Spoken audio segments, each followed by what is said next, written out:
Shalom, selamat pagi, salam ngopi aja bersama dengan saya, ngobrol pagi sama Yesus.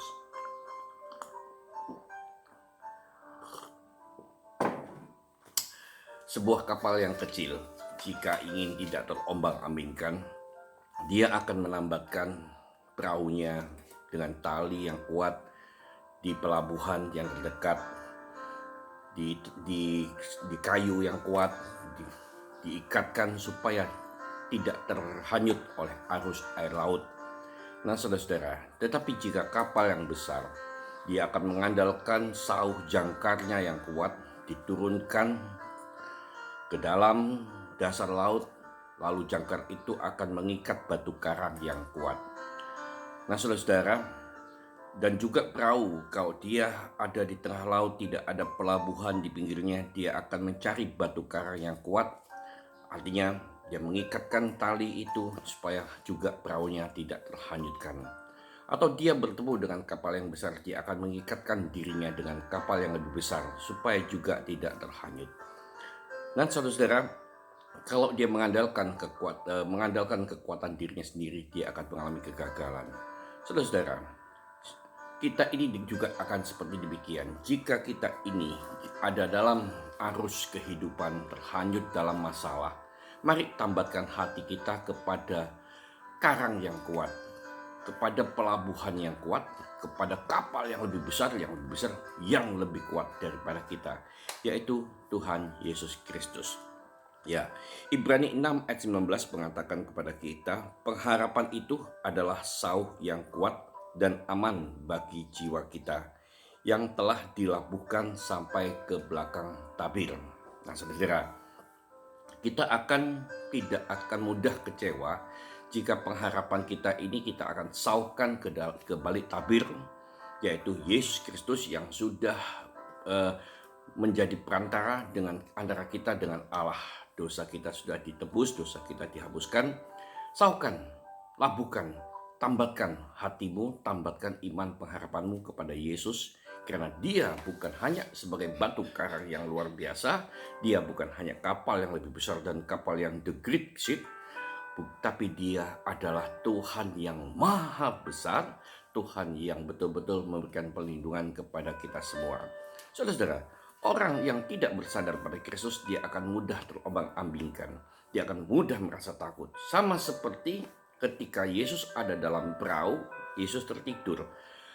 Hati para murid terpaut hanya pada keajaiban Tuhan yang seketika itu juga. Sebab itulah ketika ada badai, ada gelombang, murid-murid membangunkan Yesus lalu mengatakan, "Guru, mengapa engkau membiarkan kami binasa?" Padahal tidaklah demikian yang dimaksud Tuhan.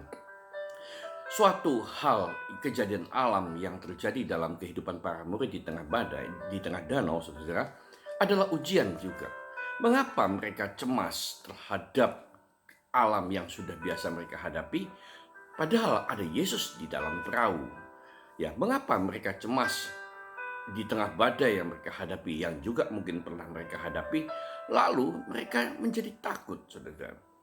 Lalu mereka lupa dengan mujizat-mujizat, kuasa-kuasa yang Tuhan tunjukkan kepada mereka, dan mereka lupa pada pribadi yang sudah ada dalam perahu. Mengapa? Karena hatinya tidak tertambat penuh kepada Yesus. Hatinya tidak tertambat penuh pada batu karang yang kudus, saudara.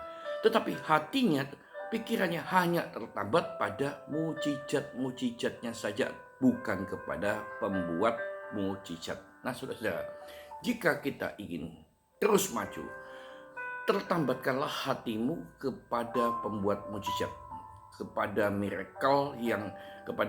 pembuat miracle, yaitu Yesus Kristus. Jangan tertambat kepada sesuatu yang dihasilkan oleh Yesus, tetapi tertambatlah pada sumbernya, yaitu Yesus.